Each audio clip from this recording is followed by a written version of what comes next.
Okay, I'm here with Bill Densmore from the Media Giraffe Project and a bunch of other things. In fact, actually, Bill, why don't you introduce yourself? You were at the first Network Journalism Summit, right? Right, and I really enjoyed the fact that you put the video from your last summit, October 23rd, on the web, which I enjoyed watching because I was running another conference somewhere else. Otherwise, I would have been there. But I'm this year a 2008-2009 Reynolds Journalism Institute Fellow at the University of Missouri School of Journalism. The Reynolds Journalism Institute is a new institute that was started with a $32 million initial grant from the Donald W. Reynolds Foundation. Mm-hmm. And the idea is to come up with work and research which sustains and sustains basically a future for journalism.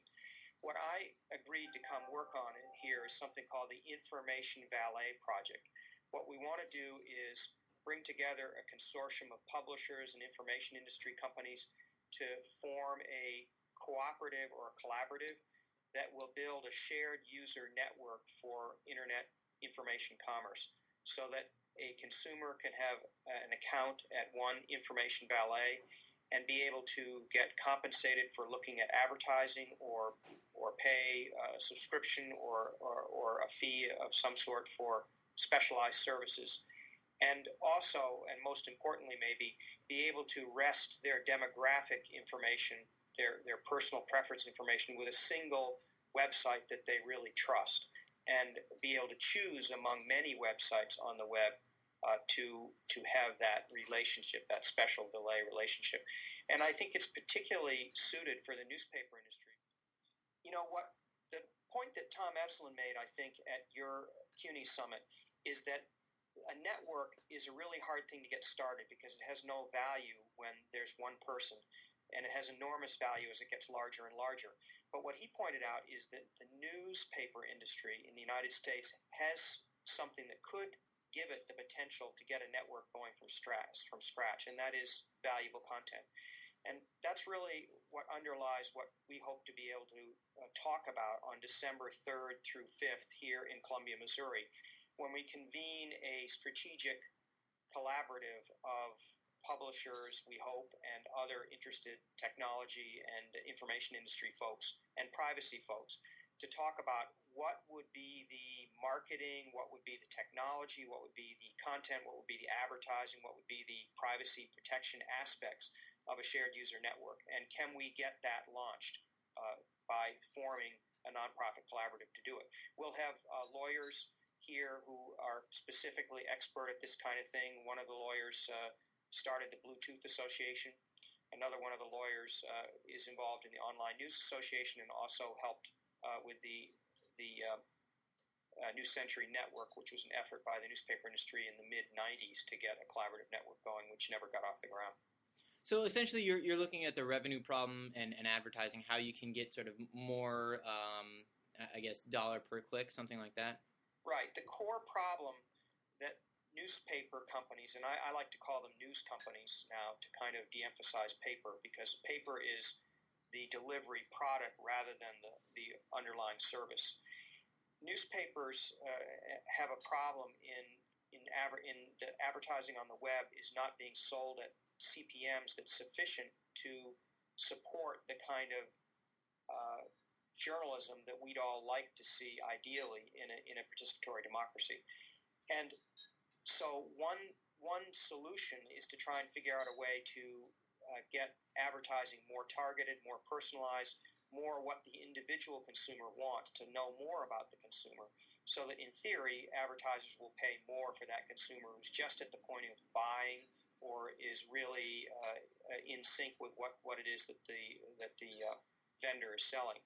But the challenge, of course, with that is that do you do that surreptitiously, as behavioral targeting to date has been, in a sense, or do you start right up front and say, consumer, your privacy has an economic value, and we're going to let you decide what your privacy is worth. You go to your Information Valet, you store whatever demographic information you want to store with your Information Valet, and then you decide on the fly as you're moving about the web how much of that information you want to share. You can share nothing and maybe get very little value in response from marketers, or you can share a whole lot and maybe get a lot of value. At the one extreme, you may have to pay to get some of the premium stuff you want on the web. At the other extreme, you may get paid because you're willing to share a lot about yourself. Interesting. And as a side, I think maybe I've mentioned this to you before. Doc Searls VRM. I don't know if you've ever looked at it, but you should check it out. Doc Searls actually is going to be joining us on December 3rd. Perfect, yep. Because he has definitely he's someone you definitely want to have there because he's thought about the relationship between users and organizations in a very similar way. Absolutely, what Doc has really done with the super collaboration of people he's put together is start to think through very deeply just exactly what that relationship between the consumer and what I would call their information valet needs to be about, and how do you enable that, what are the business rules, and so forth. That's a piece of the puzzle that we want to work on. The larger puzzle also is how do you transfer that knowledge about the consumer across the network once the negotiation with the consumer and their valet is complete and both parties know what's to be shared and what isn't. But that's the fundamental first step, is understanding that consumer trust relationship, and the Project VRM is really in that space and working hard at it. Yeah, well, so you got Doc Searls coming. You have some lawyers coming. Obviously, some other different journalism industry folks coming. There are at least 2 of the top 5 newspaper groups will be sending people so far, and of course we're working on getting more represented. Where can There'll also be somebody from the Newspaper Association of America. Where can people find out more?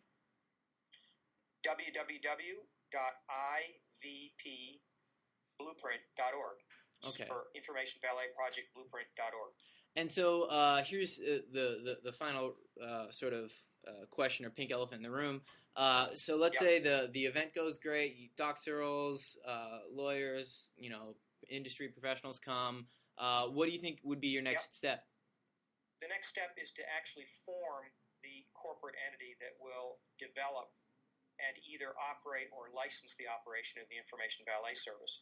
And I'm very clear, at least for my part, that the entity that owns this thing cannot be a stock company, because if it's a stock company, it's susceptible to being bought and sold on Wall Street. And I think that at the outset, it will be something that participants, main namespace companies, will be chary about participating with, because they won't know who they are mortgaging their future to. So I think it has to be some form of a cooperative or an association.